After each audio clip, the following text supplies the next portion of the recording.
आज है मेरी इस प्यारी सी जर्नी का 109वां दिन और अभी तक मैंने आपके साथ जो दिन शेयर करे हैं उनमें अपने रिजल्ट्स भी दिखाए हैं। So hello everyone, welcome back to the another vlog. मेरा नाम है प्राची और मैं आपके साथ अपने डेली रूटीन व्लॉग के साथ साथ पोस्टमार्टम जर्नी के व्लॉग्स भी शेयर करती हूँ। सुबह उठ चुकी हूँ तो सबसे पहले अपनी बेटी को मैंने दूध पिलाया था और उससे पहले आजकल इसकी तबीयत थोड़ी ख़राब है तो थोड़ी दवाई भी दी थी। और रात का सीन आप देख सकते हैं, रात को 2:30 बजे हमारे यहाँ हुई है बहुत बढ़िया वाली बारिश।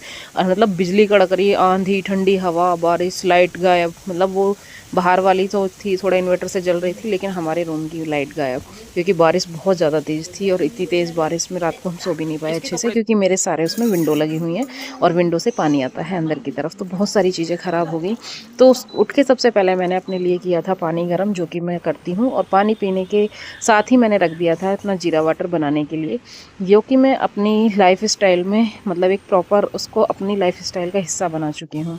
नीचे आप देख सकते हो भाई साहब, रात की बारिश और आंधी का जो नतीजा है वो ये कि सारे जो पत्ते वगैरह थे बहुत बढ़िया तरीके से झड़ के सब गिर गए हैं नीचे, पानी भर चुका था सारे में। और यहाँ पे भैया कर रहे थे साफ़ सफाई क्योंकि भाई जब आंधी या बारिश जो भी आता है ना तो उसके बाद से बहुत सारी चीज़ें ख़राब हो जाती हैं।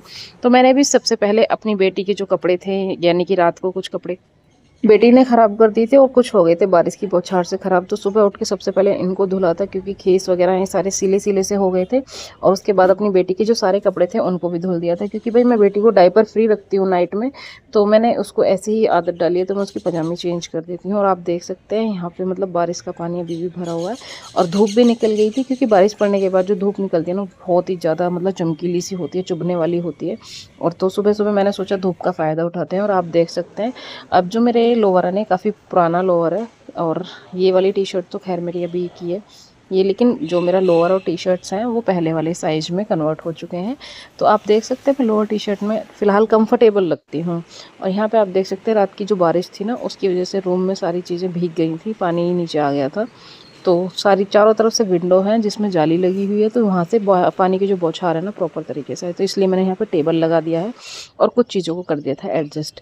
उसके बाद मैं ऊपर जाती हूँ और ऊपर जाके सबसे पहले अपने जो गद्दे थे जो कि थोड़े से भीग गए थे उनको मैंने धूप में डाल दिया था। ऊपर छत पर भी काफ़ी पानी भरा हुआ है और यहाँ पर मिट्टी पड़ी हुई थी क्योंकि भाई यहाँ पर जो मिट्टी है ये टंकी से निकली हुई है, तो ये यहाँ पर परमानेंट सी हो जाती है पानी में, जो हमारी मिट्टी है यहाँ पर बहुत ज़्यादा, तो उसको हम टाइम टू टाइम साफ़ कराते रहते हैं। उसके बाद मैं लग जाती हूँ अपना वार्म अप करने। और आजकल जो मेरी मतलब फोकस है मेरा वो मेरा टमी पे है, जो मेरा थोड़ा बेली पाउच बचा हुआ है उस पे है, और उसके लिए मैं प्रॉपर आजकल कर रही हूँ अपनी जो रस्सी है उसको कूद रही हूँ क्योंकि रस्सी कूदने से आपका बेली फैट बहुत जल्दी घटता है। और अब मैं बहुत अच्छे से कूद सकती हूँ, तो मैं कम से कम 500-700 जितना मेरा मतलब हो पाता है उतना मैं कूद लेती हूँ। तो रस्सी कूदते आप देख सकते हो सारी लोकेशंस चेंज है, तो मैंने एक टाइम पे 100 रस्सी कूदने के बाद ही मतलब इसको बंद करती हूँ क्योंकि 100 रस्सी कंटिन्यू एक साथ में कूद सकती हूँ इस टाइम। और उसके बाद मैंने की है थोड़ी सी वॉकिंग छत पे ही, और मैं 20 मिनट की वॉकिंग जब भी एक्सरसाइज करती हूँ तो करती ही हूँ, लेकिन पिछले 2 दिनों से कोई व्लॉग नहीं आ रहा। उसका रीज़न ये था कि मेरी बेटी की हो गई है तबीयत ख़राब क्योंकि मौसम चेंज पिछले 3-4 दिनों से हो रहा है। मौसम चेंज होते ही उसको काफ़ी ज़्यादा मतलब फीवर सा हो गया था, जिसकी वजह से मैं कंफर्टेबल नहीं थी, तो मैंने व्लॉग शूट भी नहीं करा और मेरा मन भी नहीं था बनाने का। तो मैंने सोचा कि आज वो ठीक है, तो आज मेरा मन था, इसलिए मैं ऊपर जाती हूँ और अपनी एक्सरसाइज फिर से स्टार्ट कर देती हूँ क्योंकि जिस चीज़ को हम छोड़ देते हैं ना तो हमारी बॉडी फिर उस चीज़ को मिस करती है। और मुझे एक्सरसाइज की अब थोड़ी आदत हो चुकी है, तो आप देख सकते हो मेरा जो साइड फैट है वो, और नॉर्मली मेरा लोअर बॉडी का फैट भी काफ़ी ठीक हो गया है। जो सब बचा है वो है बेली पाउच, और उस बेली पाउच को ख़त्म करने के लिए मुझे करनी है सारी की सारी कोर एक्सरसाइज जो मेरी कोर को स्ट्रेंथ करे और अच्छे रिजल्ट्स दे। स्ट्रेचिंग सबसे ज़्यादा ज़रूरी होती है इस टाइम पे, तो मैं जितनी ज़्यादा स्ट्रेचिंग करूँगी उतनी जल्दी से मेरी बॉडी टोन हो जाएगी और वो भी प्रॉपर तरीके से जैसी पहले थी वैसी हो जाएगी। तो यहाँ पे मैं उसी चीज़ में लगी हुई हूँ। और ये 3 एक्सरसाइज आजकल ऐसी हैं, ये आप लोअर देख सकते हो इसका कलर हटा हुआ है, तो यानी ये बहुत पुराना लोअर है, तो मैंने सोचा था कि इसको पहन लेती हूँ, आएगा या नहीं, लेकिन वो आ गया, तो मैं बहुत खुश थी। आप देख सकते हो एक्सरसाइज करने के बाद मुझे काफ़ी ज़्यादा आ गया था पसीना, और मेरे पसीने में पता नहीं नमक मिर्च सारी चीज़ें आ जाती हैं, तो मुझे ऐसा लगता है कि मेरी आँखों में सारी चीज़ें घुस गई है पसीने में, बहुत ज़्यादा मतलब बेकार सा पसीना है मेरा, पता नहीं क्यों, तो ये आँखों में बहुत जलन करता है मेरे। तो आप देख सकते हैं इस टाइम कि जो मेरा फेस है वो भी पहले से काफ़ी टोन हो गया है और जो मेरा साइड फैट है वो भी काफ़ी अच्छे से गायब हो गया है। अब जो मेन चीज़ है वो है बस इस जो आगे की थोड़ी सी टमी है, जो कि अभी फ्लैट नहीं हो सकती क्योंकि भाई ये स्ट्रेच हुआ है पेट, उसकी वजह से फिर मैंने किया है दोबारा से एक्सरसाइज, क्योंकि मैं अपनी एक्सरसाइज को ना भाई थोड़ा रुक रुक के कर रही हूँ क्योंकि जब मैं ज़्यादा थक जाती हूँ तो थोड़ा बीच में 2-4 मिनट का गैप ले लेती हूँ और उसके बाद फिर मैं एक्सरसाइज करना कर देती हूँ स्टार्ट। तो यहाँ पे जो ये एक्सरसाइज मैं कर रही हूँ ये मेरी बॉडी को शुरू से और अब तक करने की आदत है, क्योंकि ये मैंने स्टार्टिंग से ही करी है और इसकी वजह से जो मेरी अपर बॉडी है बहुत अच्छे से काफ़ी चेंज हुई है। तो आप जो मेरे को पहले से देख रही हैं मेरी बहनें, वो बताइएगा तो आपको मेरे अंदर कितने चेंजेस नज़र आते हैं। और जाहिर सी बात है भाई, आते तो होंगे, लेकिन आप जो सोच रहे हो कि मैं बिल्कुल मतलब बहुत ज़्यादा पतली हो गई हूँ, नहीं बिल्कुल भी नहीं। लेकिन हाँ, मेरी बॉडी बहुत ज़्यादा पहले से फ्लेक्सिबल हो गई है, सारी एक्सरसाइज को कर लेती हूँ और काम करने में एनर्जेटिक भी रहती हूँ।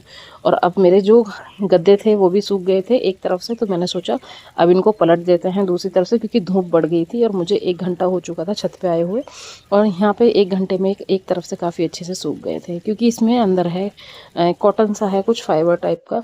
तो फिर मैं नीचे आ जाती हूँ और मेरी बेटी देखो यहाँ पे दूध पी रही है। गद्दे ऊपर हैं तो इसलिए यहाँ पे आपको गद्दे नहीं नज़र आ रहे हैं। बेडशीट मैंने सब धो दी हैं, अब मेरा काम है इनको लगाना। लेकिन उससे पहले मुझे जाना था मार्केट अपने लिए जूस लेने, क्योंकि मेरी बहनों के बहुत कमेंट आते हैं कि दीदी खाना बताइए, क्या खाना है क्या खाना है। तो भाई खाना तो बस नॉर्मल ही होता है मेरा, लेकिन मौसमी का जूस गर्मियों में आपको काफ़ी अच्छे से हेल्प कर सकता है वेट लॉस करने में। तो 1 गिलास मौसमी का जूस एक्सरसाइज करने के बाद ज़रूर पिया करिए, क्योंकि मौसमी आपको एनर्जी भी देती है और साथ में आपका फैट लॉस भी कराती है। तो मैंने इसमें थोड़ा सा पाइनएप्पल मिक्स करा लिया था, क्योंकि आज मेरा मन था।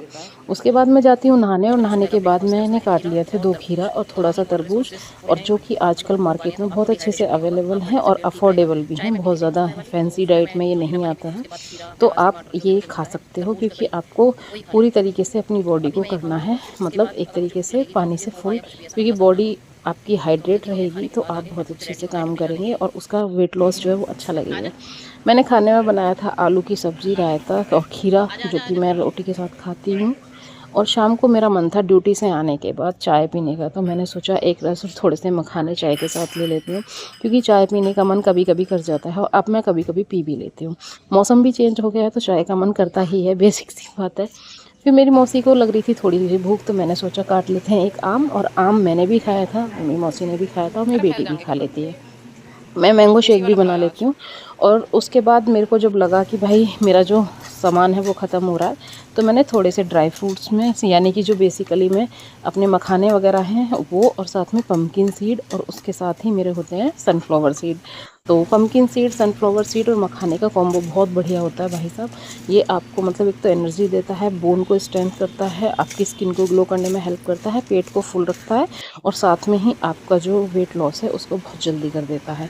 यानी अगर पेट फुल रहेगा तो एक्स्ट्रा क्रेविंग्स को ख़त्म कर देता है। ये डब्बा मैंने बना के कर लिया है तैयार, और दिन में मैंने खाया था खाना थोड़ा ज़्यादा, तो शाम को बनाने वाली हूँ सिर्फ खिचड़ी। तो आपको मेरा व्लॉग कैसा लगा बताइएगा, like share subscribe with hype ज़रूर कर दीजिएगा। और आप मेरे अगर चैनल पर नए आए हैं तो प्लीज़ सब्सक्राइब करके ज़रूर जाइएगा। मिलती हूँ